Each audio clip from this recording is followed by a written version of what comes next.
Tes, ini kedengeran nggak? Masuk. Oh ya, bagus. Siapa yang di MC-nya?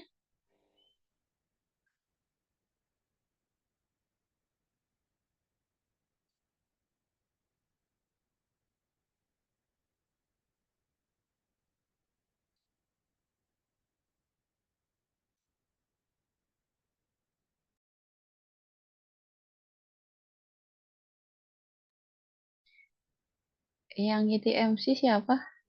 Hadir Kak, aku Kak. Oh, punya file aku nggak? Ada, udah dikirim Kak. Oke, tolong ya, tolong sharing. Oke. Eh, aku laptopnya tidak memadai soalnya. Oke, aman-aman Kak.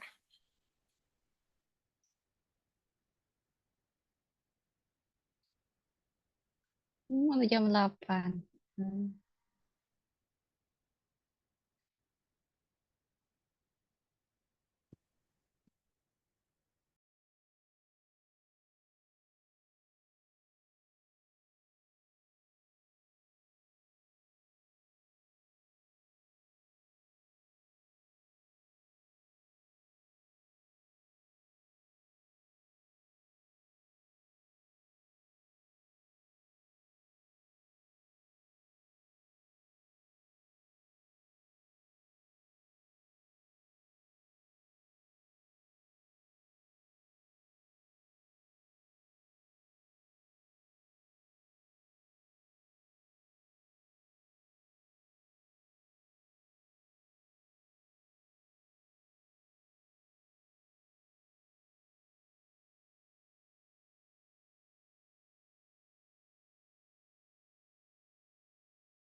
Dari mana aja gak bang?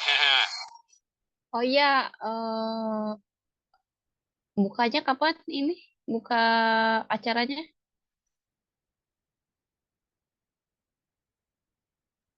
Jam 8.20 Kak. Oh ya Nanti udah. aku share Ak- video profilnya dulu. oh, oke. Iya.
Eh,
Oke, Assalamualaikum warahmatullahi wabarakatuh.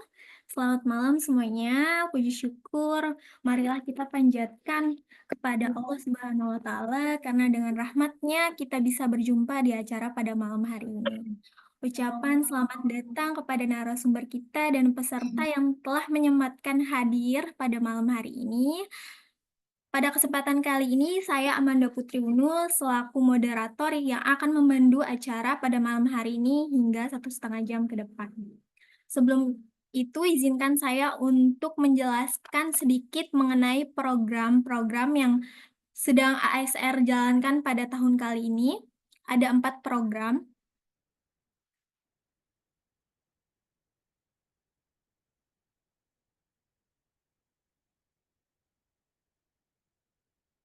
Yang pertama itu ada life skill intensif, di mana ini tuh menjelaskan mengenai kecakapan hidup ya, mengenai kecakapan hidup life skill seseorang ya, untuk berani menghadapi masalah-masalah dalam hidup mereka, kemudian secara proaktif dan kreatif mereka mencari apa ya, solusi sehingga mereka tuh keluar dari zona tersebut. Nanti saya akan share linknya untuk daftar. Bentar.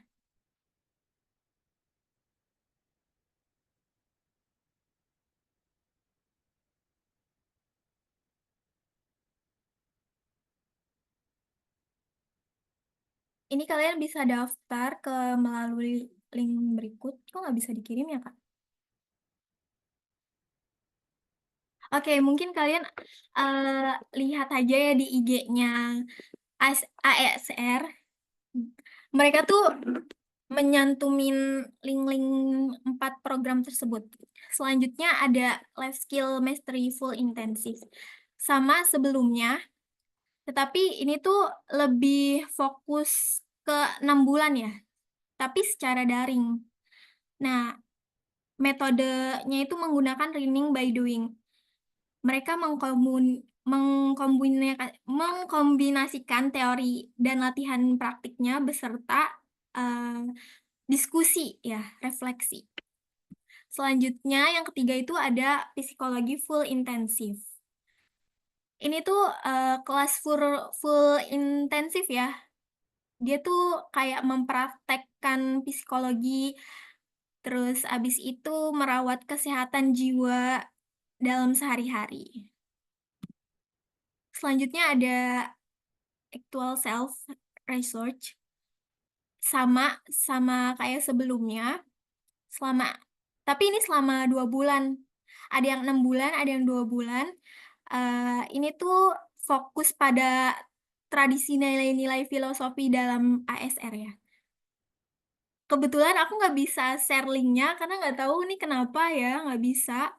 Nanti yang kepo sama program-program tersebut kalian bisa apa ya? Bisa kepoin Instagram ASR aja. Banyak ASR tuh banyak banget apa ya?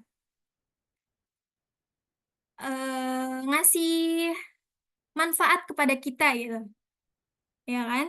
Secara gratis lagi. Kapan lagi kan secara gratis? Dari harga berapa nih? Dari harga 5 juta coba secara gratis. Itu kan pahala banget gitu kan. Oke. Selanjutnya aku akan membacakan CV dari pemateri kita nih. Keren banget pokoknya nih. CV-nya tuh keren banget pokoknya. Bentar ya.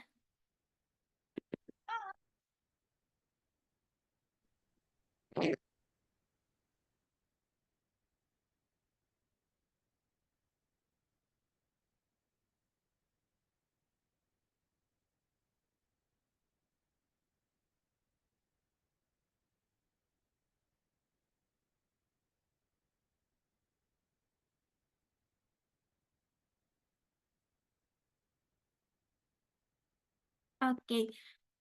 Pemateri kita pada kali ini tuh beliau itu merupakan guru muda lulusan IKIP Siliwangi Cimahi. Sekaligus penulis editor buku nih. Wah, keren banget kan? Beliau juga merupakan salah satu pemateri grup penulis kencana, anggota grup ambisi penulis, salah satu tim event prasamnya Aksara Nugraha KPPJB, dan divisi pendidikan tim kemanusiaan IKIP Siliwangi. Berikut CV-nya nih. Banyak banget riwayat organisasi dan magangnya ya, Kak. Ada berapa nih? Wah, mungkin kalau misalkan aku sebutin ini sampai 1 jam atau setengah jam nih ya, karena banyak banget kan. Terus ada seminar yang beliau ikutin, pelatihan-pelatihan, kayak pemateri seminar online kiat-kiat menulis. Wah, kayaknya Kak Cindy ini ya, sosok penulis terbaik nih tuh. Prestasinya aja beliau meraih juara 2 esai nasional se-Bandung. Wih, terus ada juara 1 lomba artikel nasional. Ih, keren banget. Terus ada Duta Kesehatan Mental Gen Z Indonesia. Wah, terus ada juga Duta Literasi Terbaik nih. Wah, teman-teman keren banget nih. Yang mau kepoin Kak Cindy bisa banget ya. Langsung aja nih di Instagramnya ya. Kak Cindy bisa spill nih Instagramnya lewat chatnya nih. Ada Kak Cindy di sini? Bisa say hello? Halo. Wah, Kak Cindy, gimana Kak Cindy? Udah siap belum? Udah. Udah. Oke, mungkin kita mulai aja kali ya Kak Cindy sharing-sharingnya. Iya. Biar nggak kemalaman. Kita carinya yang cepet-cepet aja ya, guys. Iya. Hmm. Bentar ya. Tapi sebelum kita mulai, coba dong pada ikut karena pengen tahu apa. Aku pengen pengen tahu kenapa pengen ikut Human Talks ini gitu. Coba chat, tulis di chat. Atau mungkin ada yang mau open mic juga nggak masalah. Wah, itu boleh banget nih. Yang ikut nih alasannya kenapa nih? Apa karena ngisi waktu luang di malam minggu aja nih? Iya, nah mungkin ada yang bisa ngasih alasannya ke aku. Open mic atau ketik juga nggak masalah sih. Tapi lebih bagus open mic kalau ada yang mau kasih jadi kayaknya sukarelawan. Aku hampir menyebutnya tumbal proyek. Hmm. Iya, siapa yang mau biar nggak terlalu apa ya? Maksud aku tuh nggak terlalu sepi banget gitu malam minggu kalian tuh. Bener banget. Bermanfaat ya, jadi malam minggunya tuh Kak Cindy. Iya, mungkin ada ada yang mau ngasih tahu alasannya.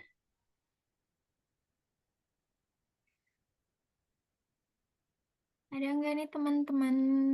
Hmm, biar kita kan ini namanya kan human talk ya berarti nggak terlalu kayak webinar banget berarti ada interaksi lah antara aku sama kalian gitu.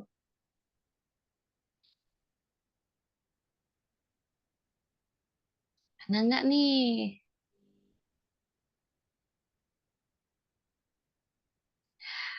alasan mau bukan bergabung sih, alasan kalian mau ikut human talk ini gitu, yang human talk sesi ini tuh kenapa? Oh, ada yang audio sebelum aku baca yang chat.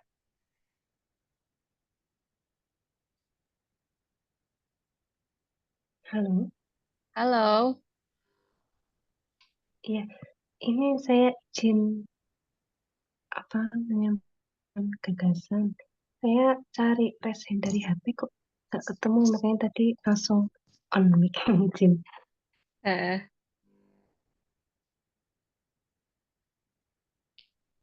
Ya, kalau dari saya pribadi, ini sebelumnya udah pernah ketemu sama Kak Cindy sih, dan kaget aja Kak Cindy tiba-tiba membawakan topik tentang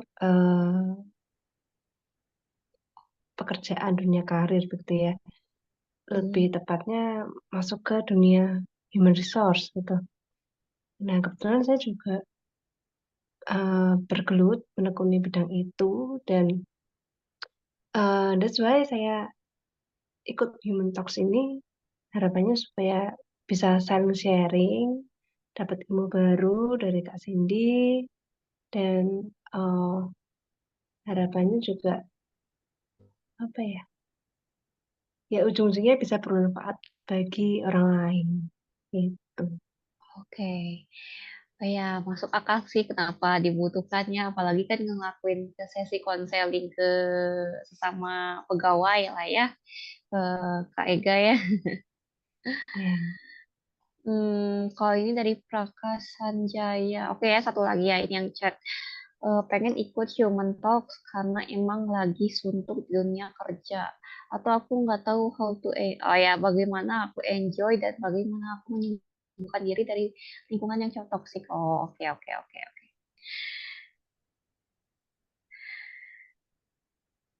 Hmm,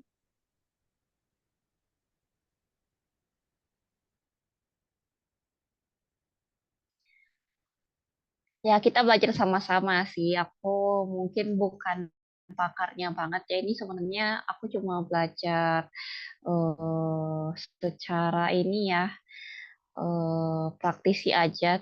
Tapi kalau buat profesional, kita masih butuh referensi dari profesional juga.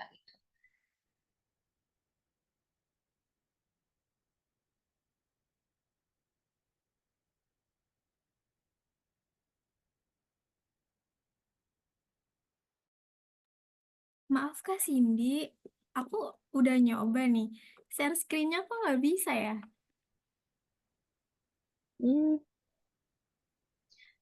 eh, aku nyampe nggak itu kameranya? Nyampe, nyampe. Karena kamera aku berhenti. Aku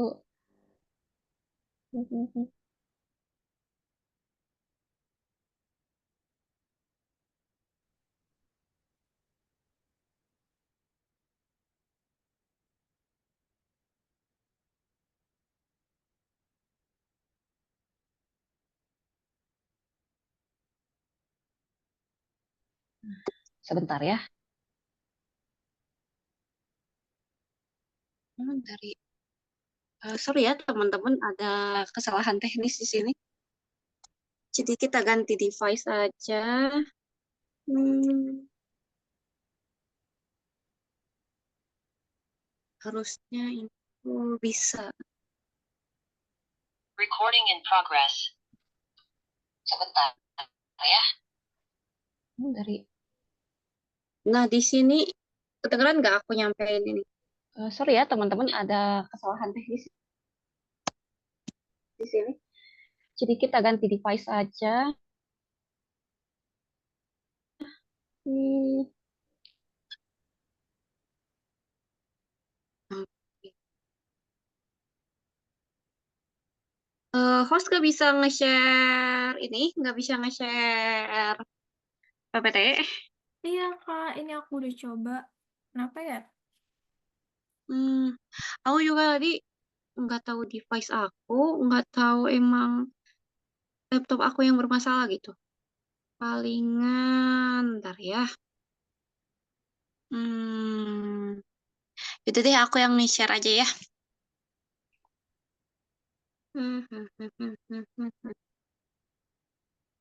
Bentar, kita lihat.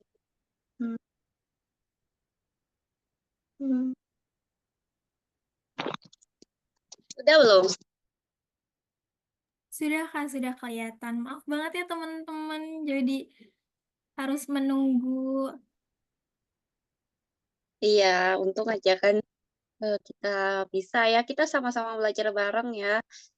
Sebelumnya kita harus berdoa dulu ya. Iya. Bismillah gitu ya. Untuk pelajaran ini. Ini bukan pelajaran aku sebagai orang yang jadi pemateri, aku bisa semuanya gitu. Tapi kita saling berbagi aja. Karena ini human talk. Kita saling berbagi dan kita juga harus dapat pandangan ya seenggaknya bisa membantu referensi kita gitu. Nah, aku pengen tahu tolong bacain ya MC bacaan chatnya. Aku pengen tahu kalian di lingkungan toksik itu, di lingkungan kerja yang seperti apa sih yang menurut kalian toksik gitu? Palingan satu kata deh, satu kata kalian ketiknya biar nggak terlalu lama. Nih ada nggak nih teman-teman yang lingkungannya toksik? Boleh banget share-share ke kita. Siapa tahu ada solusi ya dari Iya, atau ini. menurut kalian lingkungan toksik itu kayak gimana gitu? Iya,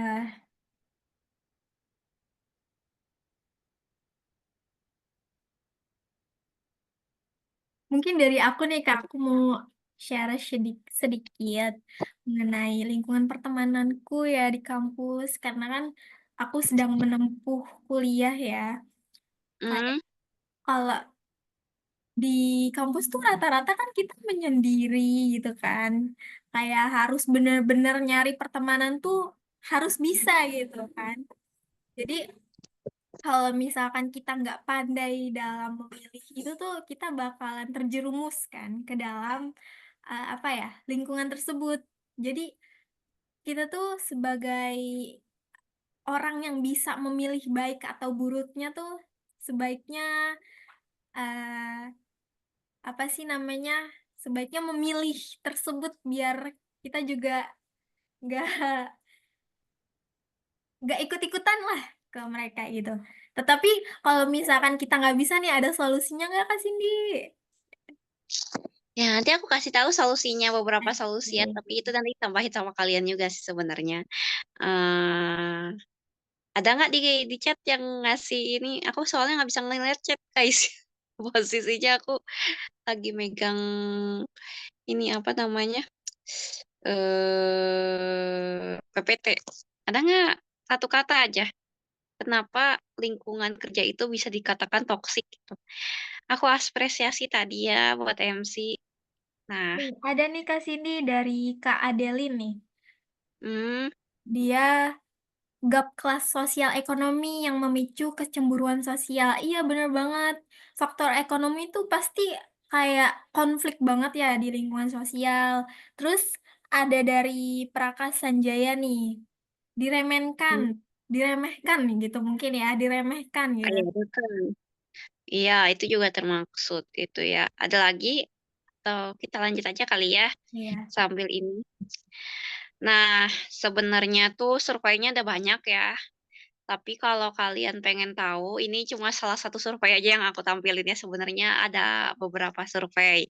Nah, salah satunya tuh survei mental pekerja di Indonesia tuh ya sebenarnya kalau untuk seluruh Asia dari Research Country Manager HP New Zealand Oliver ya atau Oli Hill ya. Ini tuh ada 76% pekerja yang memiliki hubungan kerja tak sehat gitu di lingkungan kerjanya.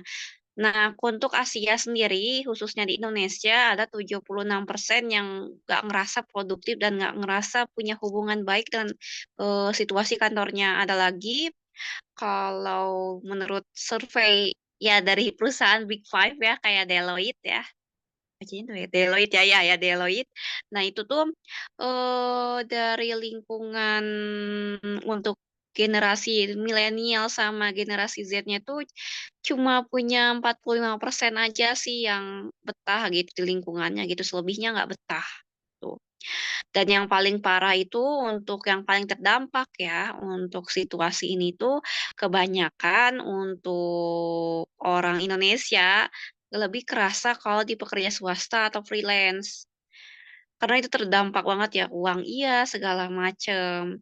Tapi ya jangan salah juga yang offline juga kena kan. Offline sendiri juga masalahnya itu karena polusi faktornya, terus tuh masalah kayak transportasi yang jedanya tuh lama gitu antara kantor sama rumah. Sama satunya lagi tuh kalau kalian tahu ada pelanggaran aturan untuk beberapa perusahaan tuh yang lebih dari UU Cipta Kerja ya 40 jam per minggu ya itu salah satunya gitu. Nah, faktor pemicu masalahnya tuh ya yang aku ceritain tadi ya karena kelebihan jam kerja, ya harusnya ya, untuk standar internasional kan 40, kita malah 48 jam dan kadang itu nggak dibayar sama sekali. Ada yang ngerasain nggak ini? Harus dia kerja 40 jam, seandainya kita lembur itu dibayar loh. Dibayarnya ini tuh kayak yang aku dapetin ya dari kasus aku sendiri, ada beberapa perusahaan yang menggaji lembur karyawan tuh ada yang nggak digaji sama sekali, bahkan ada yang digaji 10.000 gitu. Dan harusnya pekerjaan yang job desk-nya itu job desk bidang lain, kita harus juga ngawas gitu. Ada oknum-oknum tertentu aja yang nyuruh kerjaannya tuh misalnya ya, kita mirip-mirip Jepang lah ya, kita disuruh ngerjain seandainya tuh HR sama kita ngurusin administrasi data gitu, data karyawan, tapi tiba-tiba kita disuruh ngawas, kinerja lapangannya orang-orang QC gitu. Itu kan kayak,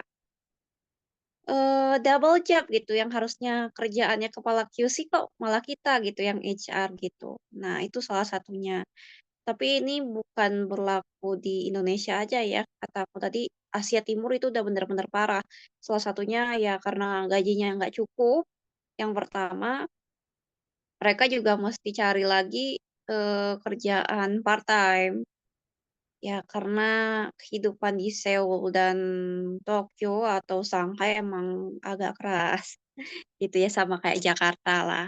Yang kedua itu ya kemacetan dan jarak jauh kantor, ya udah ngerasain kan kalau kalian, kalau di sini dari Bandung ke Padalarang atau Bandung Barat nah misalnya, tapi nggak pakai kereta.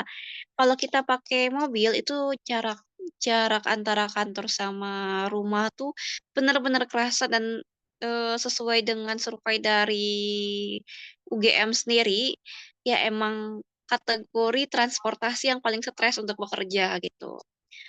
Nah, yang kedua itu ya polusi dan cuaca.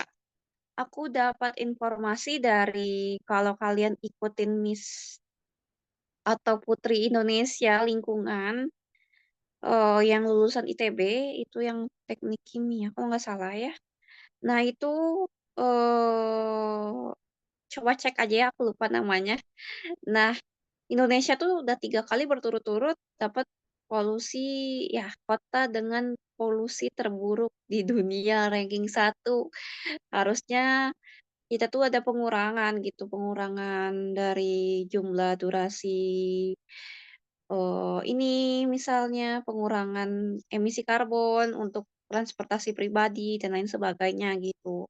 Dan cuaca kita tuh bisa dibilang kalau untuk saat ini ya, karena kita udah masuk ke musim kemarau menuju ke musim hujan nanti di September atau Oktober. Nah, ini tuh ya juga jadi sumber stresnya pekerja gitu. Dan ya kalau lingkungan kerja yang tidak mendukung itu udah pasti ya, tapi aku bakal ceritain di, eee, part selanjutnya. Nah, salah satunya ini. Nah, yang aku ceritain tadi tuh ya kalau lingkungan kerja yang nggak terlalu mendukung itu kayak misalnya, kamu pengen jenjang karir gitu ya, tapi kamu masih dalam 5 tahun itu nggak ada kenaikan pangkat atau ya masih jadi itu-itu aja gitu, karena alasannya yang atas-atas kamu atau jadi supervisor atau penyelia kamu nggak mau naik pangkat gitu, ada yang kayak gitu. Ada juga nih, transparasi ya di situ aku salah nulis dan penilaiannya kurang jelas kayak misalnya nih ya, ini, bukan gibah ya, tapi ada salah satu, eee subjek lah yang cerita ke aku, atau klien lah cerita ke aku.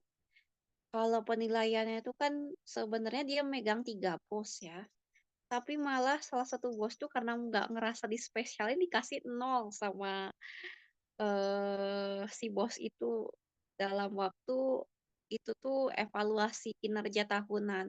Kan nggak banget ya kita udah usaha untuk 3 bos, bayangin 3 bos, tapi karena salah satunya nggak dispesialin tapi dikasih nol, kan harus jelas dong data-datanya gitu, mulai dari ya misalnya kedisiplinan waktu atau mencapai target atau enggak. Yang paling jelas tuh kalau kalian di HR pasti kenal yang namanya kayak indikator performance, nah yang kayak gitulah.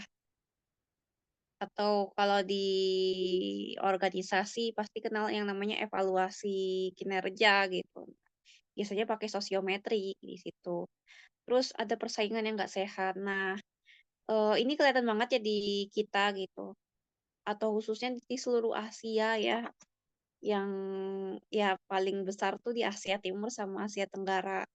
Karena ya emang yang pertama kita emang banyak banget yang mau bekerja dan ya kita juga sama-sama cari uang, tapi ya nggak pakai apa ya, sistem kerjasama gitu. Bedanya dengan Barat, kita harus akuinnya Barat itu dari awal juga di sistem pendidikannya juga bangun kerjasama gitu. Di kita tuh kebanyakan kompetitif. Jadi ya ujung-ujungnya ya kita terpatok sama hasil bukan proses itu sendiri gitu. Ya alhasil eh, ada beberapa orang gitu ya yang mungkin mudah-mudahan bukan kalian gitu, nggak ngerasain yang namanya proses, nggak menikmati proses, yang penting hasil dulu gitu. Karena hasil itu yang terpenting. Alhasil yang menghalalkan segala cara, ya entah itu penggelapan nilai, entah itu dana, atau ya segala macam biar kita ceritanya cepat gitu selesai. Padahal ya nggak boleh kayak gitu gitu. Terus ya ada atasan atau rekanan yang terlalu dominan itu udah jelas banget ya. Oh, ya harusnya kan situasi kerja itu ya kita kerja kelompok ya, bukan kerja dan kelompok. Ya kalian kerja-kerja, ya berkelompok-berkelompok gitu. Ini suka terjadi di lingkungan kuliah dan persekolahan, tapi juga terjadi di kerja gitu. Nah ini sebenarnya nggak boleh. Ya namanya juga kerja tim ya, satu divisi ya harus mencapai target sama-sama gitu. Nah, dampaknya itu banyak banget ya kalau dari ini ya, dari survei yang aku dapetin. Rata kebanyakan sih gangguan emosional sama stres. Kalau dari riset kesehatan mentalnya Kemenkes ya untuk yang sekarang, bahkan sampai 630.000 orang yang ngalamin ini gitu. Juga ada juga karena terlalu dituntut ini itu sama bosnya yang terlalu perfeksionis, ya kadang tuh kan kita suka salah. Nah, ya ada kalanya karena keseringan ya bisa menyebabkan ya semi kecemasan, nah, atau anxiety gitu. Apalagi diperparah sama pola asuh yang nggak bagus gitu, dituntut sempurna. Ya akhirnya ya dipicu sama kecemasan dan depresi ini karena kita dituntut untuk mencapai target dengan hasil yang tersempurna. Padahal ya manusia nggak bisa selalu benar gitu, juga harus bisa belajar dari kesalahan gitu. Dan yang paling pasti sih, kalau mau menuju-nuju ala Asia Timur ya kita bisa kayak Karoshi, kayak ya kita beneran tiba-tiba tidur karena ya kelelahan. Emang sih ada, kalau untuk di Islam sendiri ya, ini untuk agamaku ya, di sini tuh kita kerjalah sampai kita merasakan yang namanya kelelahan gitu. Tapi di sisi lain itu juga nggak bagus gitu. Karena ada hadis lain juga itu nggak tahu itu hadis, nggak tahu itu kutipan siapa gitu ya. Tapi setahu aku untuk Rasul atau agama aku sendiri yang ngajarin work life balance gitu, 8 jam untuk istirahat, 8 jam untuk bekerja, 8 jam untuk hal lain gitu. Supaya ya nggak menyebabkan masalah kesehatan jantung, masalah susah tidur, sampai ya masalah masalah ya tiba-tiba kamu tidur itu udah meninggal aja, udah dipanggil, udah beda beda server kalau untuk bahasa Gen Z-nya itu udah meninggal, ya kayak gitu. Ya sebenarnya banyak sih untuk pertolongan pertamanya, yang pasti ya untuk pertolongan pertama itu ya yang pasti banget kamu mesti mindfulness untuk kerjaan kamu gitu. Ya fokus sama pekerjaan kamu secara maksimal. Iya sih harus ngutamain etos kerja, tapi jangan sampai terlalu maksain diri gitu, ada batasnya gitu untuk tenaga kita ya. Kita bukan, robot, jangankan robot-robot di Korea Selatan aja dia ngelakuin ya istilahnya romusa lah ya, bahasa jeleknya. Ya tetap aja ujung-ujungnya rusak gitu. Jadi ya fokusin yang apa yang kamu bisa dulu gitu, baru minta, kasih pencerahan ke rekanan kamu gitu. Ya jaga batasan juga sih di lingkungan toksik sendiri itu, eee, ada yang harusnya kamu bisa kamu kasih tahu ke orang lain, ada juga yang enggak gitu. Kayak misalnya kalau masalah kerjaan ya pasti ya itu dikasih tahu gitu.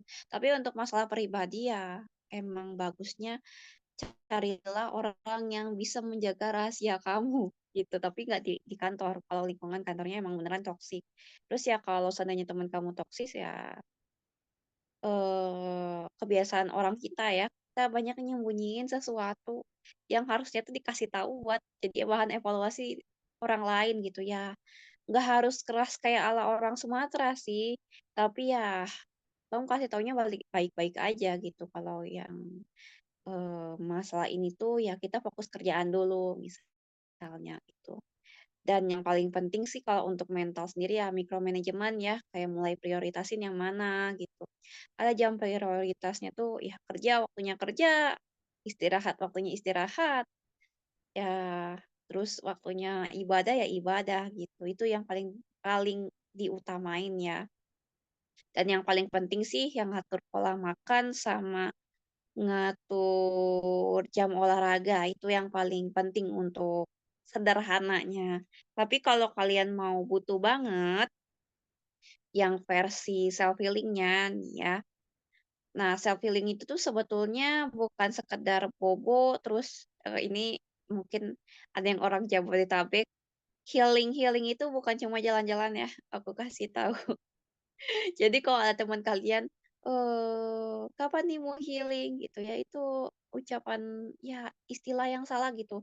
Proses healing itu ya proses pemulihan diri dari masalah emosional sama fisik gitu, dan itu prosesnya lama. Ya bisa sebentar bagi orang yang bisa bangkitnya cepat, tapi ada juga yang lama gitu, tergantung kondisi mental orang-orang gitu. Dan yang paling penting sih buat ngurangin stres sama ningkatin produktivitas juga gitu. Dan yang jelas healing itu ada banyak versi ya, bukan jalan-jalan ada dan jalan-jalan aja kalau seandainya kayak kalian nggak punya uang, tiba-tiba maksain diri nih pakai vintage, kayak pinjaman online itu nggak disaranin banget gitu.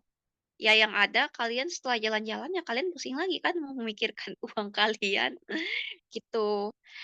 Nah, ada beberapa versi sih strategi self healing yang seenggaknya bisa kita pelajarin gitu. Yang pertama itu aturan pernafasan, yang cukup dalam ya.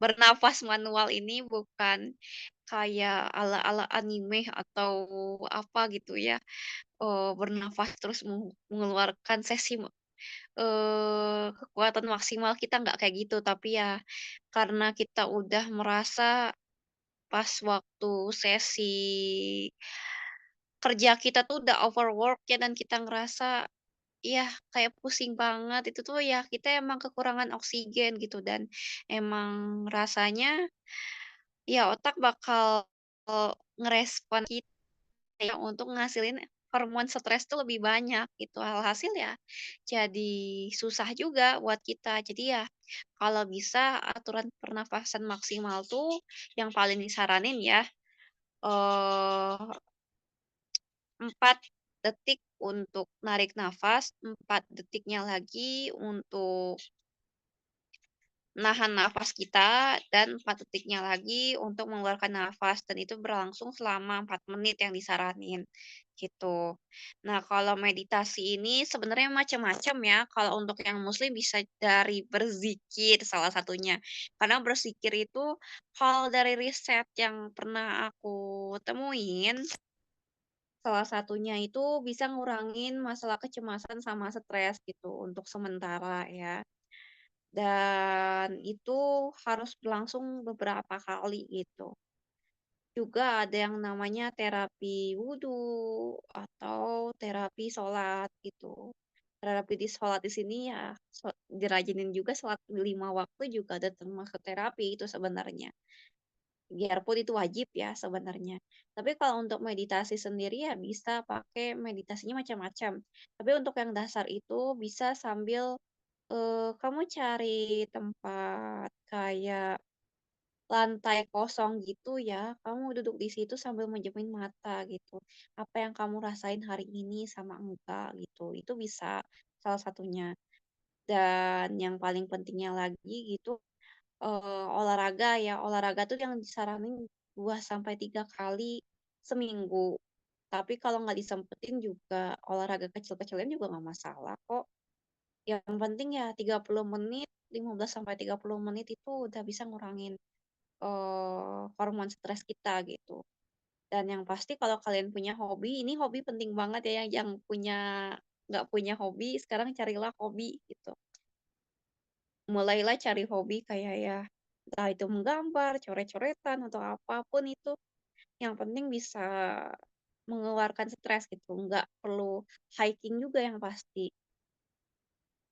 Dan nggak lupa kalau kalian pengen coba, bisa sambil nulis sesuatu di kertas kosong, terus dirobek, dan kalian bisa sambil dengerin binaural beats gitu.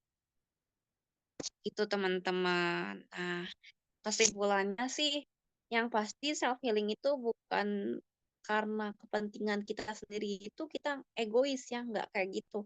Ini ya seenggaknya pertolongan pertama kita gitu. Dan jadi kebutuhan dasar untuk menjaga kesehatan mental sama kesejahteraan hidup kita. Dan yang paling penting ya luangkan waktu aja buat ngerawat diri sendiri.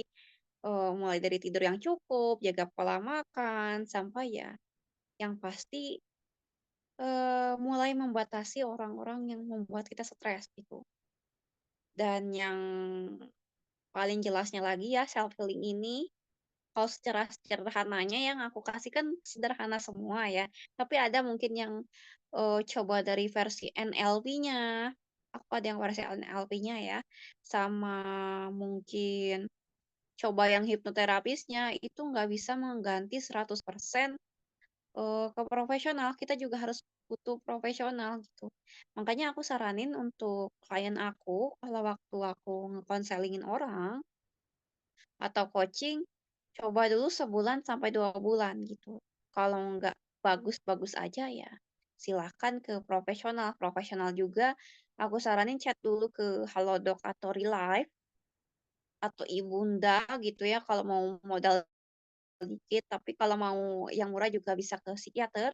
Di Halodoc itu kalau nggak salah pasang tarifnya mulai dari 100.000 buat yang video call. Tapi disarankan sih ya coba dulu ke inilah ke chatnya dulu. Kalau mau gratisan bisa coba-coba pakai chat GPT buat ngebantuin kita gitu dalam validasi emosi kita gitu, apa yang kita rasain, apa yang kita keselin sekarang gitu. Aku udah nyoba untuk beberapa metode untuk chat GPT, terutama aku belum nyoba yang versi suaranya ya.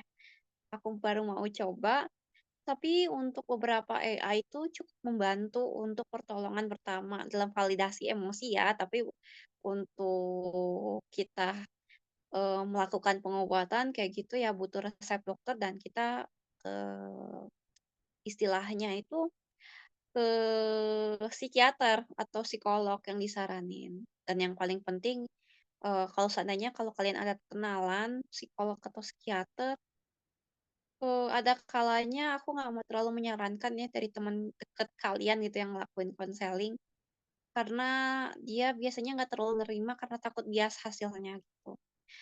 Jadi pasti dia kasih kenalan, orang terdekat dia gitu yang bisa ngebantu kamu gitu, biasanya kayak gitu. Nah, ya itu aja sih materinya. Nah, kalau mau nge-follow IG aku bisa ke sini gitu, tapi kalau mau coba ke LinkedIn aku, coba aja sih cari Cindy, ya Cindy Giovanni sih sebenarnya. Coba-coba aja sih itu. Oke, Tapi kalau mau teman-teman info kayak gitu. Nah, yang itu itu bermanfaat banget ya Kak Cindy materinya. Teman-teman yang mau bertanya boleh banget nih, nanti Kak Cindy jawab. Bertanya apapun ya Kak Cindy. Dan juga iya. kalian jangan lupa absen ya. Sudah di-share formnya di chat. Jangan lupa absen untuk kegiatan pada malam hari ini. Yang mau share-share mengenai materi tadi nih yang lagi apa ya, stres-stresnya menghadapi dunia ini boleh banget. Hmm, Itu sambil belajar bareng kok. Iya, boleh. Mm, Soalnya, oh oke. Kak Ega ya. Coba Kak Ega, mau nggak? Iya, Kak Cindy.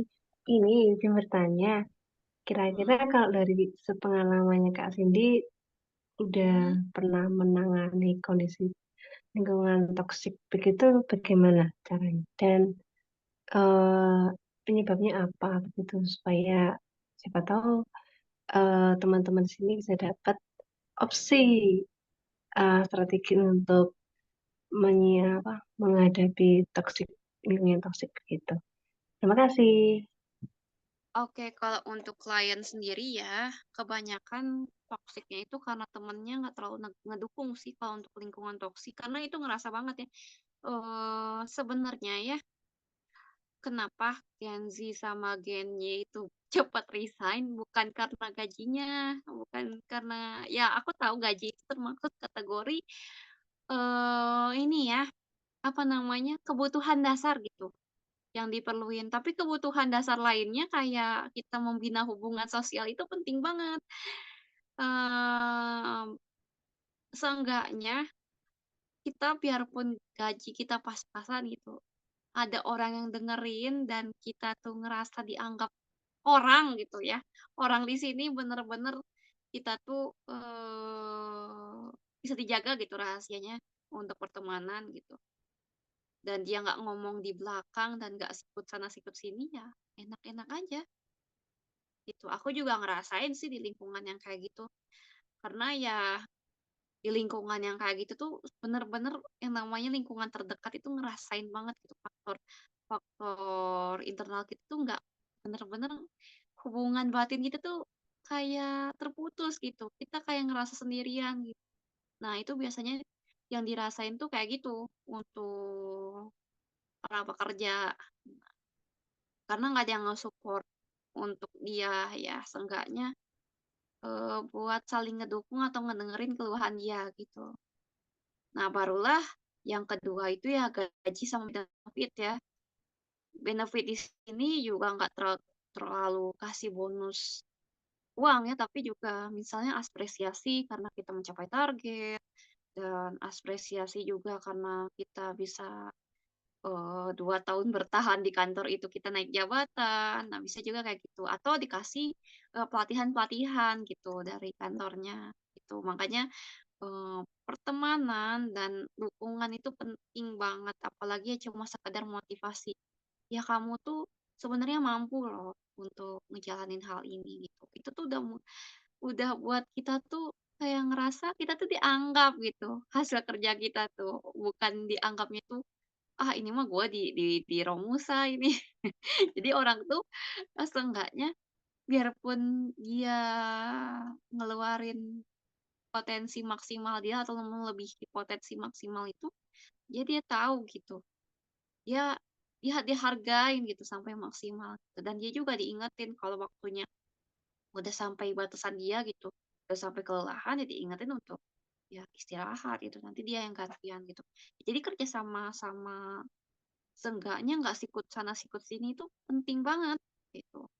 Dan caranya itu banyak ya, kayak mulai ya kita cari orang yang terdekat yang benar-benar jaga rahasia kita ya, yang pertama itu.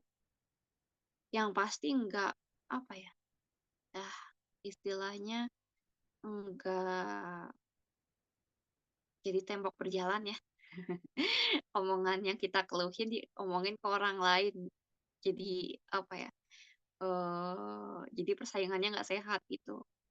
Itu nggak banget gitu. Jadi emang harus cari orang yang terpercaya gitu, sama minta dukungan. Dan yang paling penting sih kayak sesi NLP itu kalau nggak salah writing writing ya menulis secara ekspresi ya, menulis berekspresi, kayak nulis misalnya apa yang ditulis tuh di kertas kosong atau dokumen digital kosong, kita tulis apa yang kita keluhin gitu. Sambil kita ya maafin dikit-dikit lah kesalahan mereka. Gitu. Berikutnya kita robek. Nah, itu tuh disediain wadah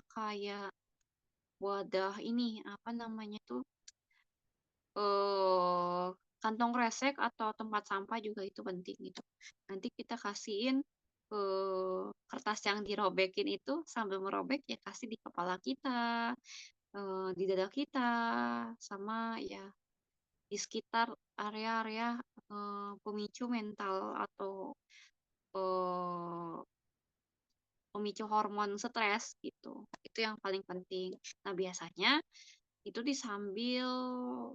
sambil dengerin binaural beats gitu. Kalian bisa cari sih binaural beats tuh kayak lagu lagu lagu yang emang diset buat terapi gitu.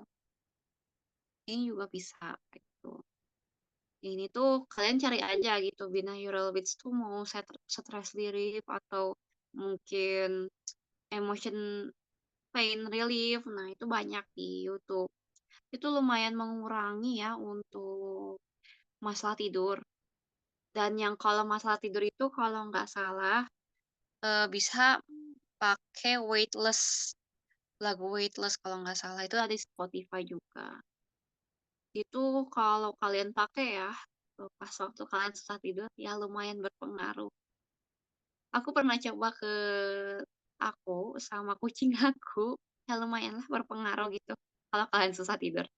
Tapi jangan dipakai buat dengerin lagu itu tuh pas kalian lagi nyetir atau lagi fokus, ya bawaannya tidur. Tapi cuma nggak bantu 60% sih peluangnya. Ya ujung-ujungnya juga harus pakai hipnoterapis atau NLP gitu. Dan kalau yang muslim ya bisa coba ya pakai terapi zikir.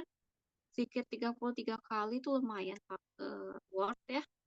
Sambil dengerin lagu, kan lagu ya istilahnya. Bacaan doa atau bacaan surat Al-Quran itu lumayan kebantu. Itu salah satunya. Yang dasar-dasarnya itu ya, Ega. Tapi kalau untuk yang lebih beratnya lagi ya, untuk masalah depresi yang udah secara terus-menerus sama masalah emosional kayak bipolar, itu baiknya emang pakai obat yang pertama. Yang kedua emang pakai bantuan psikologis gitu. Karena untuk masalah ini ya, untuk bipolar sama masalah skizofren dan ya masalah berat ya istilahnya, stres berkepanjangan, emang bagusnya profesional. Kita nggak bisa memungkiri kalau self healing sederhana ini nggak bisa ngebantu banyak gitu. Kalau untuk 2 bulan, 3 bulan nggak berpengaruh, apalagi yang udah tahunan gitu masalahnya, yang udah sampai ke bawah trauma, entah itu bullying, entah itu masalahnya itu susah berkomunikasi. Nah, itu bagusnya terapi sama psikolog atau psikiater gitu. Nah, itu Ega gimana? Mau kasih pandangan lagi ke aku? Oke, jelas Kak Cindy. Terima kasih. Oke, semoga membantu ya. Kita sama-sama belajar soalnya, Ega. Ada lagi mungkin yang mau bertanya atau mau diskusi sama aku? Karena kan belajar bareng jatuhnya Eh, Human Talks itu. aku juga baru tahu nih Kak lagu dari binaural beats-nya.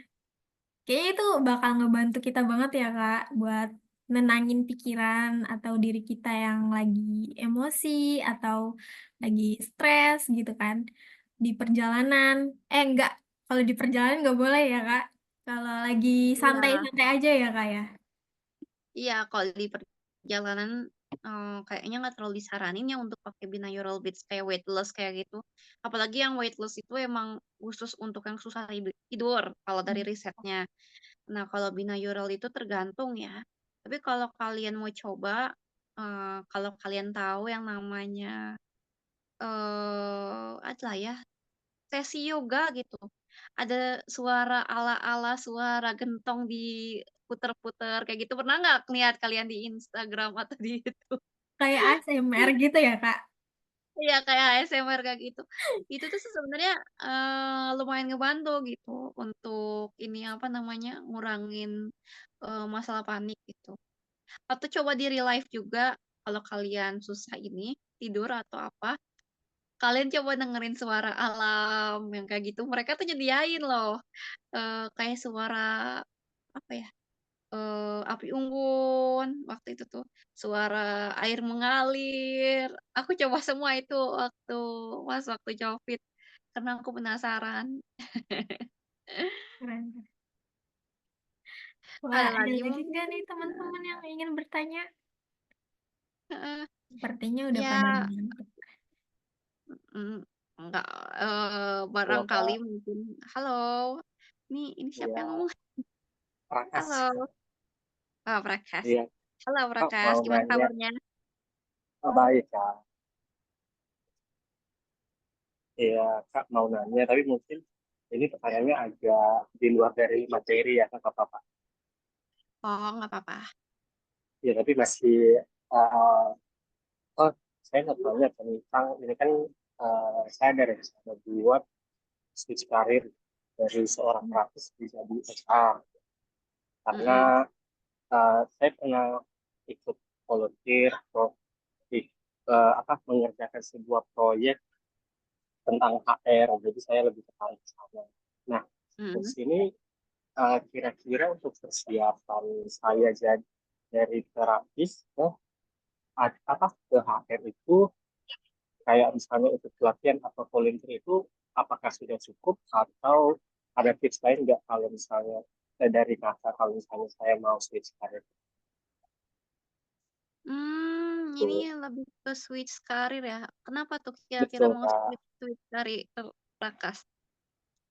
Kemarin karena sempat ikut volunteer terus posisi HR, terus saya kerjainnya itu sebenarnya apa lebih seneng kerja HR kayak gitu, kayak nyari kandidat, terus interview, terus sampai nanti negosiasi karyawan.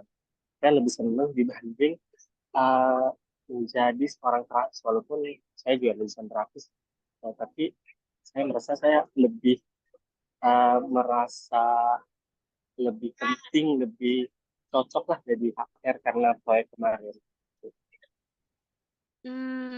Begitu ya. Eee, ada lagi? Satu pertanyaannya atau cukup? Itu aja sih Kak. Oke. Aku bisa intinya kamu mau switch karir, terus kamu mau pindah, apa aja yang dibutuhin ya buat switch karir itu? Oh, iya? Betul. Oke. Karena Ya, sinyal di sini sepertinya buruk ya untuk aku. Nah, kalau untuk switch karir di sini ya, yang pertama nih, karena kamu tuh mau ini ya, switch karir yang pertama, kamu harus tes yang namanya ya tes psikotes dulu ya minimal gitu, cari bakat kamu tuh bener-bener cocok atau enggak. Nih aku bisa kasih saran nih buat temen-temen, eee, boleh dicoba lah. Soalnya ada beberapa pekerjaan yang pakai ini, kamu butuh bakat.com, rencanamu.id, rencanamu.id ini ada APK-nya kalau nggak salah sama Skillana. Ya coba dulu itu. Atau yang mau pakai sekalian DISC sama mungkin Big Five, Big Five personality itu ada. Kalau tes kayak Big Five personality yang 16 personality itu yang buat MBTI itu, aku nggak terlalu nyaranin ya. Itu harus sama alat tes lain gitu, biar untuk penyimbangnya. Bukannya apa-apa, switch career itu yang pertama kita harus lihat dulu bakat kita cocok atau enggak yang pertama. Terus kita kuat atau enggak, Terlebih kalau HR yang benar-benar HR ya, ini pengalaman aku juga, kita mesti siap ketemu orang itu sampai, puluhan atau ratusan gitu, enggak 1 sama 2 orang aja. Dan itu biasanya kita ditarget untuk perusahaan yang ya sifatnya outsourcing atau sifatnya penyedia jasa rekrutmen, itu bisa targetnya itu 5 orang per hari gitu. Nah, itu dipertimbangin juga gitu, kalian kuat nggak untuk misalnya tuh, ngelakuin wawancara 5 orang gitu, belum lagi kan buat laporannya nih, yang pertama itu. Yang kedua, kalian lebih cocok di mana? HR itu ada banyak gitu, salah satunya nih ya aku sebutin, HR itu ada recruitment and selection, training and development, juga people development, HR payroll, sama HR organization development, dan satunya lagi tuh, jarang tapi ya jarang untuk anak psikologi, tapi wajib untuk anak anak hukum, legal, sama industrial relation atau hubungan industri. Nah, itu harus dipertimbangin juga kalian mau masuk mana. Nah, kalau nggak salah tuh di pelatihan yang pernah aku ikutin, kita pernah pakai alat tesnya Kaflen. Kaflen itu buat ngelihat kalian tuh cocok di HR atau enggak gitu. Nah, kalau kita masuknya di hasil tes itu, kita cocoknya di HR, ya kita lebih gampang gitu buat adaptasi di lingkungan HR itu, gitu. Ini berlaku di manapun ya teman-teman, entah itu di CS, entah itu di manajer atau segala macam gitu. Kita lihat kecocokannya gitu. Karena kalau kita seandainya nggak cocok disaranin dari hasil tes itu, aku lihat sih kalau Kaplan itu sampai 80% ya, ketepatannya, validitasnya itu. Jadi, kalau kalian seandainya tidak disarankan untuk masuk HR atau apapun itu, kalian bisa-bisa aja masuk ke HR atau bidang apapun ya yang disaranin, yang tidak disarankan itu, tapi dengan catatan kalian bakal bakal inilah istilahnya tuh, berjuang lebih keras daripada yang cocok ini, gitu. Jadi ya alangkah baiknya tes dulu, yang pertama itu. Sama kecocokan lihat lebih condongnya kemana nih, karena trainer, people development, atau, kayak HR payroll aja ya, compensation and benefit. Nah, itu tuh perlu yang namanya hitungan-hitungan, dasar-dasar hitungan, tahu aturan, UU Cipta Kerja. Nah, itu juga berlaku sih buat legal sama hubungan industri. Nah, kalian harus siap yang namanya hitungan yang ngejelimet sama siap diaudit. Nah, karena HR, compensation and benefit atau legal ini ya rawan yang namanya, fraud atau ya dalam tanda kutip kontroversi ya. Karena ada beberapa kasus, kita dikasih amanah, malah ada penggelapan uang sampai, puluhan juta. Nah itu, gitu. Jadi harus siap gitu yang namanya salah hitung, siap amanah sampai ratusan juta uangnya gitu. Iya, mesti siap. Terus yang ketiga itu kalau kalian udah ngerasa cocok dan ngerasa, ya udahlah gua mau masuk lah ke HR atau apapun itulah ya, ya harus siap yang namanya pelatihan. Pelatihan itu nggak harus yang bootcamp-an ya, bisa pakai yang gratis-gratisan kayak Udemy atau Skill Academy. Nah, itu belajar dasar-dasarnya dulu. Ya minimal Microsoft Office udah di tangan lah keahlian Microsoft Office gitu, yang dasar-dasarnya kayak Zoom, range, sama, average. Nah, itu udah jadi dasar banget itu ya. Dan kalau kalian mau coba lagi, pelatihan yang keahlian selain Skill Academy sama Udemy, bisa juga yang murah-murah, kayak MySkill, kayak Belajar Skill. Nah, banyak kok yang murah-murah sekarang gitu. Atau belajar dulu dari YouTube. Nah, dari YouTube ikut kelasnya, terus kalau ada kelas gratis ikutan. Nah, ikutan kita buat kayak fake project kayak gitu yang nggak berlaku buat desain grafis aja ya, buat fake project gitu. Tapi juga kita bisa misalnya kita udah dapat ilmu kita gitu ya, misalnya kayak HR payroll atau training. Nah, kita pura-puranya ngerancang project. Nah, kita udah dianggapnya percaya gitu, dipercaya gitu. Karena kalau switch itu susahnya di situ. Dan terlebih ya untuk syarat Indonesia sendiri untuk switch karir ini agak susah. Kalau kita nggak ada yang namanya portofolio, nggak ada yang namanya pelatihan, terus tuh ditanyain kenapa mau switch karir, mesti alasannya jelas gitu, hasilnya tuh jelas gitu, karena kita tuh cocok, nggak cocok dari kita aja gitu. Ya kayaknya gua cocok nih masuk HR. Nah itu nggak disarankan, alangkah baiknya coba dulu tes psikotes sama pelatihan gitu. Nah selebihnya ya kalian tinggal improve kerjasama dengan teman, kantor kalau udah masuk. Dan yang paling pentingnya lagi ya cari kantor yang benar-benar mau memfasilitasi kalian yang switch karir ini. Karena jarang ada yang, ya nggak jarang juga sih, pasti ada lah yang switch karir, ada yang dari jurusan lain masuk ke HR.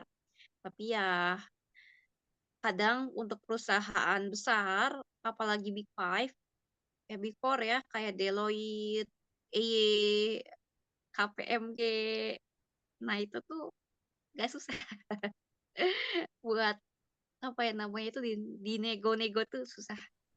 Apalagi Big Five, Big Four-nya BUMN juga agak susah gitu. Jadi pertimbangan ini gitu. Gimana, Prakas?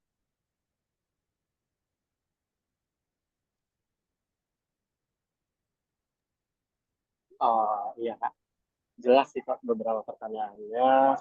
Oke, nanti saya mulai coba screening cocok apa enggak sebelum saya mengambil keputusan buat switch. Mm-mm. Coba dulu aja Prakas, yang mudah-mudahan cocok sih. Kalau emang rezeki kamu, ya alhamdulillah lah ya bisa lanjut ke HR gitu. Dan yang paling penting sih, carilah lingkungan yang benar-benar ngedukung kamu buat berkembang gitu. Yang paling penting itu kalau mau switch karir. Karena jarang ada orang yang ya untuk perusahaan sekarang tuh rada-rada saklek. Apalagi perusahaan yang syaratnya maksimal 30 tahun. Terima kasih banyak Kak. Iya, sama-sama ya. Ada lagi mungkin? Ya kita sambil belajar bareng aja guys. Jangan terlalu di bawah ini. Ini masih ada waktunya kan? Tinggal Iya berapa menit masih Kak. lagi? Ada lagi nggak nih yang kepo sama organisasi atau pekerjaan Kak Cindy? Banyak banget kan prestasi-prestasi Kak Cindy. Siapa tahu kalian juga mau ikutin jejak dari sosok Kak Cindy. Oh Sharing-sharing iya, aja nggak apa-apa ya Kak. mm-mm. Kalau kalian mau ngelakuin sesi coaching atau konseling bisa ke ini juga sih. Aku kasih share juga. Aku kebetulan lagi kerja sama Deals Job. Kalian tahu Deals Job gak? Oh ya tahu Kak. Nah, kalian bisa ngelakuin sesi coaching di Deals Job ini. Kebetulan gratis sih kami ngadainnya, tapi yang terlebih dahulu sebelum kalian ngajuin jadwal ke aku, kalian ya ini juga apa namanya buat dulu akunnya. Karena itu disaranin buat akunnya dulu gitu. Aku nggak jualan ya guys, ini gratis. Gratis asli. Sekalian kita saling belajar juga sih, saling berbagi sama sharing. Nah, kayak gitu. Ada lagi mungkin?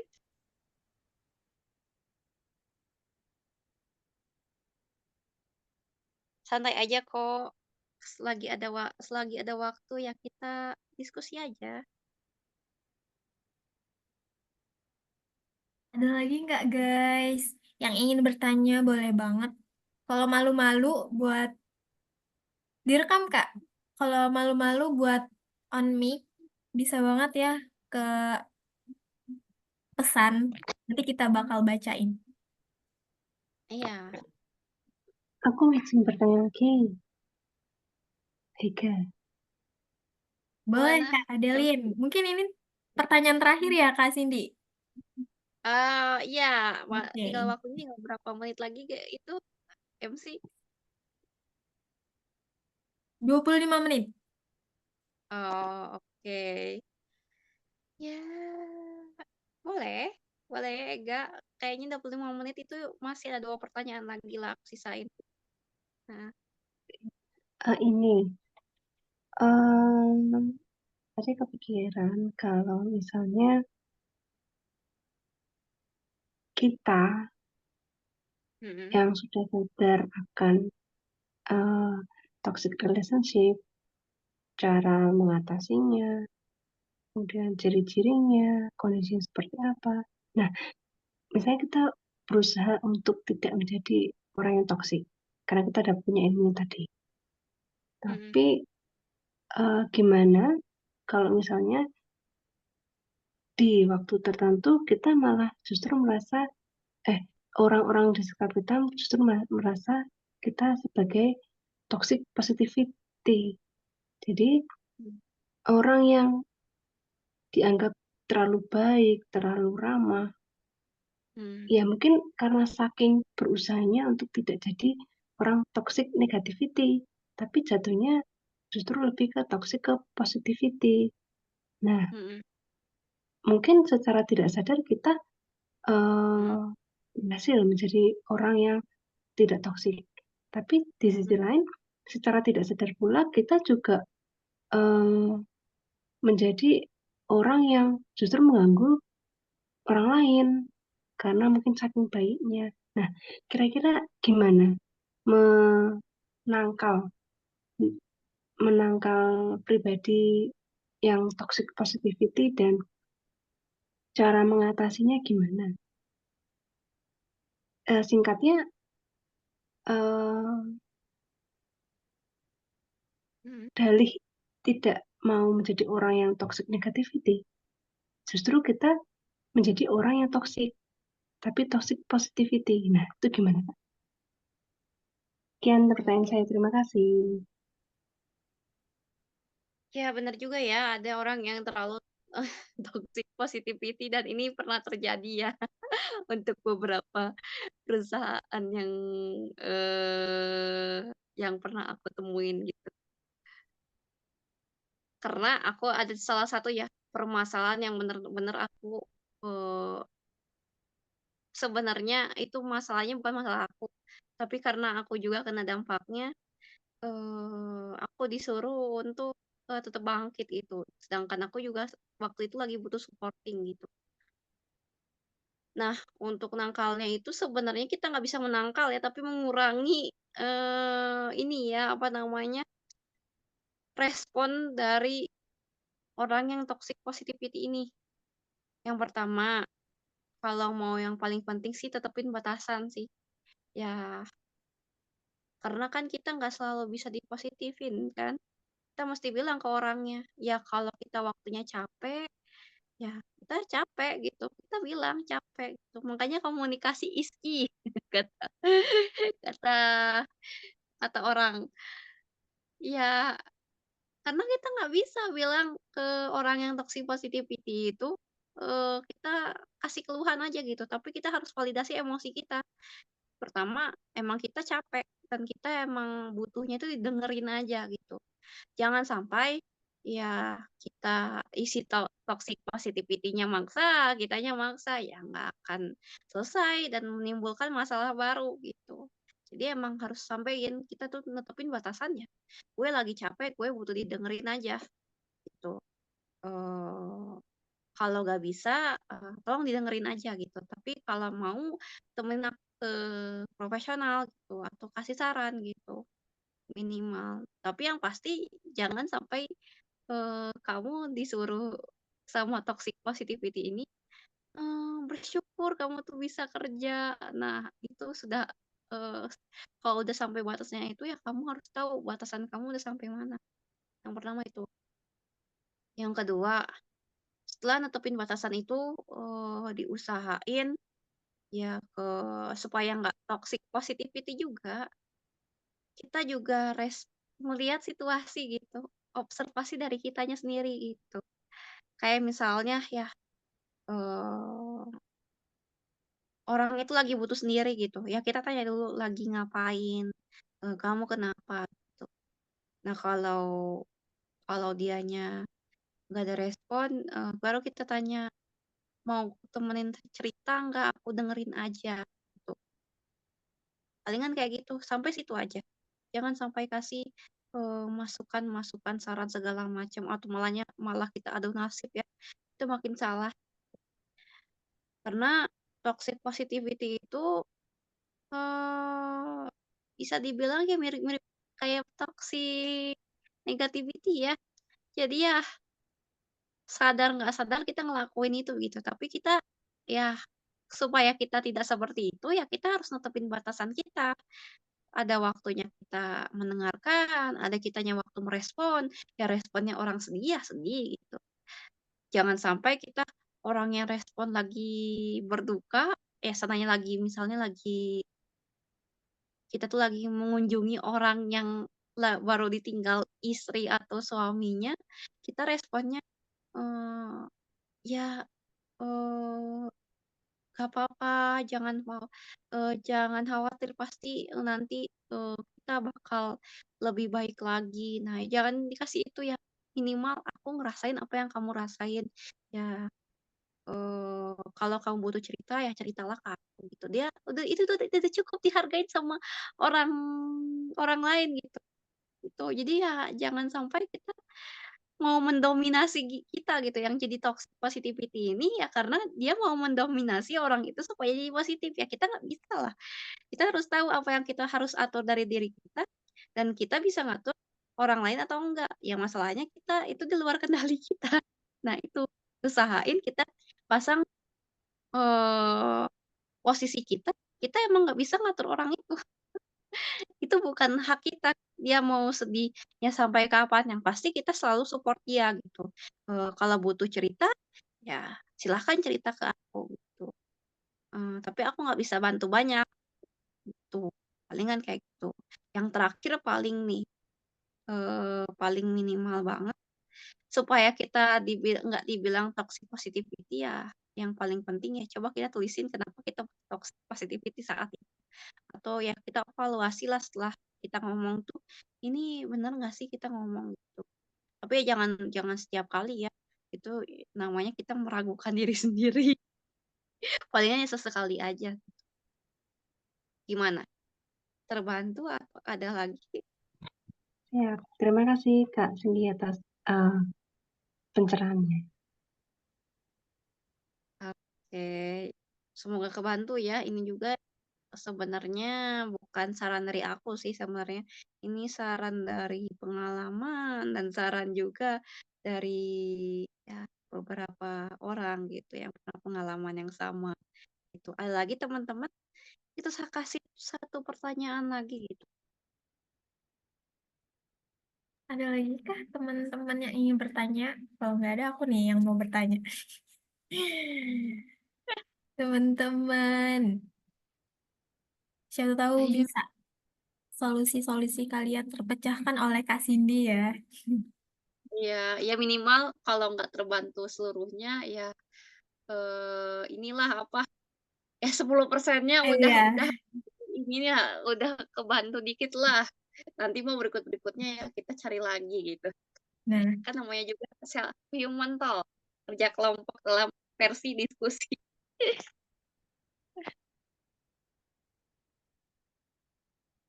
ada nggak tuh teman-teman? Hmm, Aku deh yang tanya nih mengenai TV Kak Cindy. Kan aku udah baca-baca nih ya Kak Cindy. Tentang riwayat organisasi dan magangnya. Kan di situ ada rumah konsul ID ya. Kak Cindy tuh sebagai BA-nya.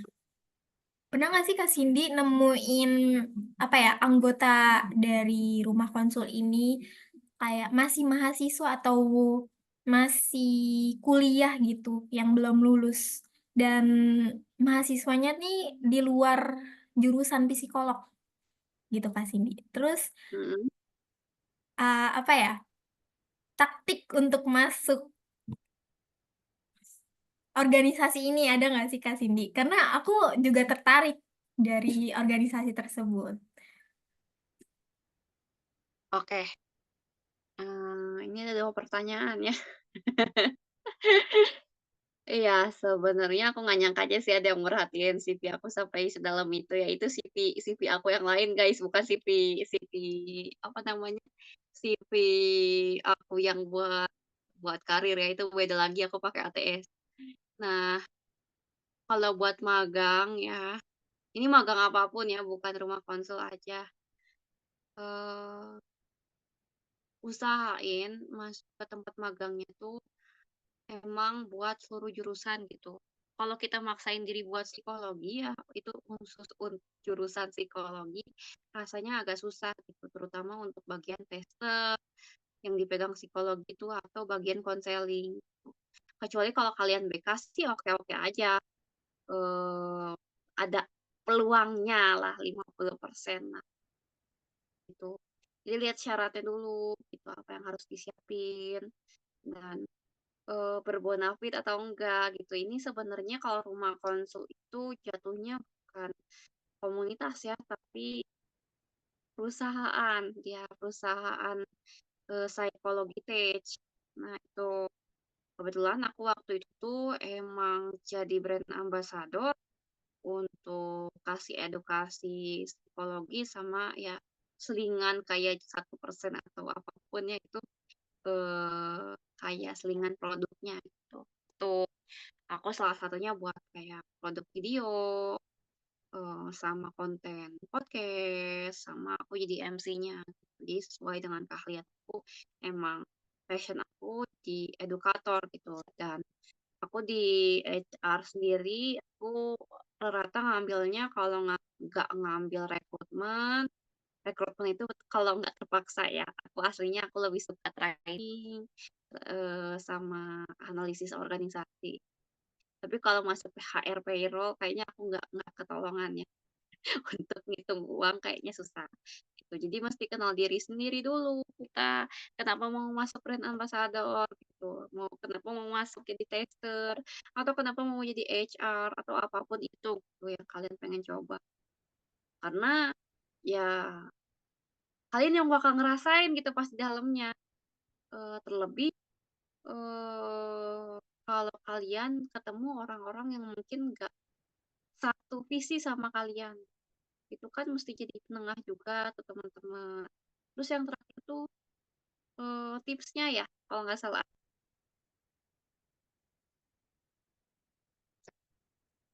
Ya nggak. Iya Kak, betul. Kalau kalau ini sendiri sih untuk magang ya, tergantung ya kalian ya. Kalau aku sendiri pernah jadi di verifikator KPK CPNS 2023. eh, Emang ini gitu, emang cari di internet dan emang ada koneksinya di situ, jadi ya bisa masuk gitu, yang pertama gitu. Tapi aku bukan jalur orang dalam juga ya, karena itu kita kan kerjasama ya, proyek untuk CPNS. Dan aku kebetulan kerjasama dengan Dandia waktu itu, dan Dandia aku nggak terlalu kenal-kenal banget yang pertama. Itu. Jadi emang dari keahlian kita dan etos kerja kita juga sih yang paling penting gitu. Ya percuma kalau kita punya orang koneksi, tapi kitanya tidak memegang apa namanya, memegang etos kerja gitu. Kitanya malah males-malesan gitu. Ya itu tidak diberi apa, tidak menjamin amanah orang dengan baik gitu. Jadi jangan minimal jangan buat malu gitu. Yang kedua, yang paling penting ya, terlepas kalian punya koneksi atau enggak, usahain kalau mau magang kayak di startup atau kalau kalian mau coba di Big Four ya, siapa tahu ada yang mau nyoba kayak EY atau Deloitte atau KPMG. Nah, itu ya kalian mesti ada minimal eh, udah ada magang di tempat perusahaan besar kayak Unilever. Ya biarpun Unilever dalam kasus di sini emang lagi tanda kutip ya, ada afiliasi tertentu ya, aku nggak bakal sebut nanti dapat brand ambassador lagi si negara ini. Heeh, eee, itu yang pertama. Yang kedua tuh kalian coba magang dulu sebelumnya di perusahaan internasional. Ya bebas sih perusahaan internasional tuh apa aja gitu, nggak harus, dari Unilever juga yang dalam negeri, bisa juga yang luar negeri gitu yang sekarang freelance-freelance kan sekarang udah mulai ada tuh. Nah, coba dulu aja gitu. Karena kalau mau masuk magang biasanya ada syarat sudah, ada pengalaman atau pernah coba-coba ke perusahaan retail misalnya kayak gitu. Terus atau perusahaan FCMG, nah kayak gitu. Ini juga berlaku ya buat yang masuk kerja. Terus tuh yang paling penting juga kalian mesti tahu tesnya apa aja kalau mau lolos. Kalau aku kebetulan kalau beberapa magang yang aku ikutin itu dia seleksi berkas sama wawancara aja gitu. Jarang ada yang pakai tes IQ atau tes inilah ya, tes psikotes. Jarang ada. Jadi ya maksimalin di berkasnya gitu, sama sesuaiin syarat-syaratnya. Dan yang kedua ya latihan. Kalau latihan kan aku udah kasih linknya ya itu ya coba ke Skillana. Nah, atau dibantu sama AI ChatGPT juga itu nggak jadi masalah gitu. Coba-coba dulu aja. Yang terakhir sih kalau nggak terima juga coba cari yang serupa gitu.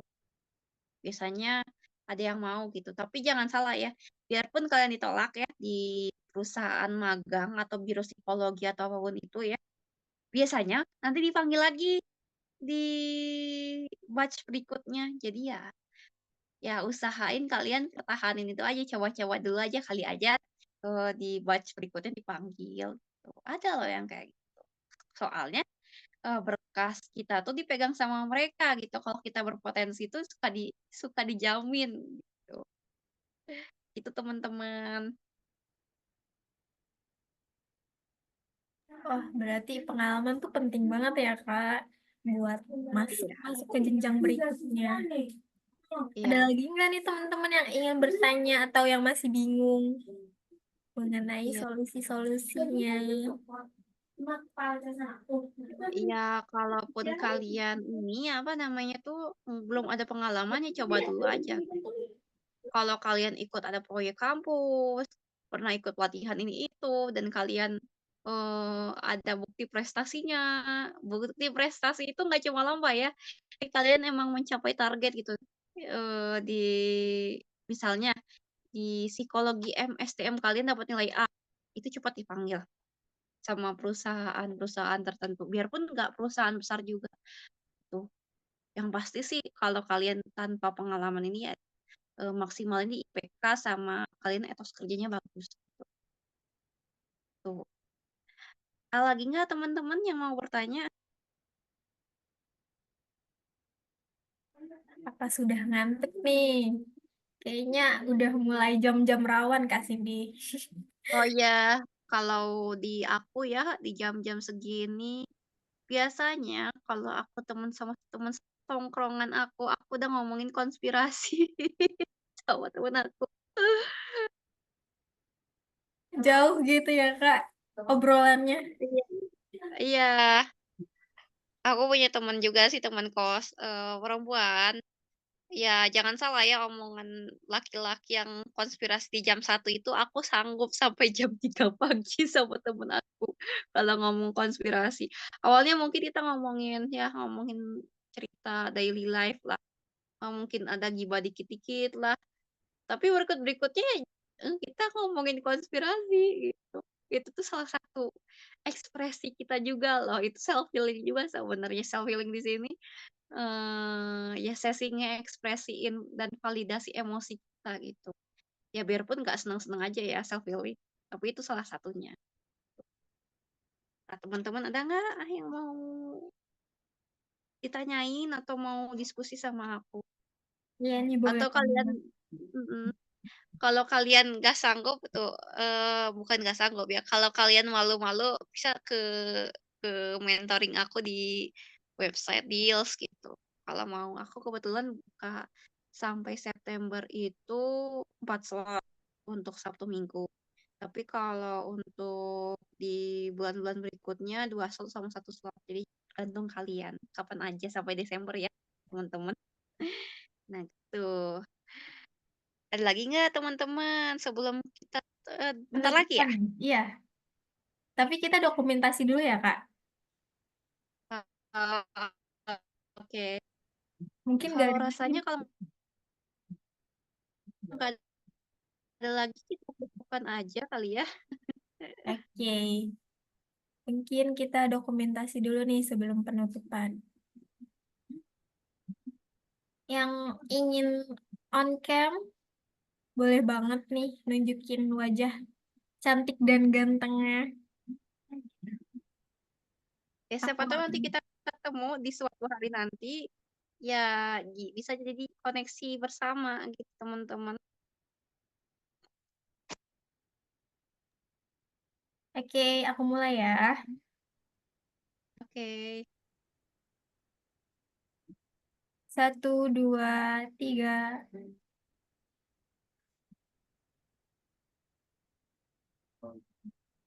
1, 2, 3.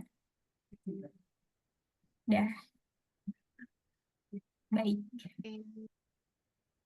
Mungkin itu Makasih aja. ya. Iya, mungkin itu aja ya teman-teman yang bisa aku atau Kak Cindy sampaikan. Maafin kalau misalkan kita masih ada kekurangan, aku sebagai moderator masih ada kekurangan. Sama-sama belajar ya Kak Cindy. Ya, kita belajar bareng-bareng ya, gak ada yang merasa paling pintar. Karena itu semua kesempurnaan itu hanya punya Andra and the Backbone. Iya bener banget ya.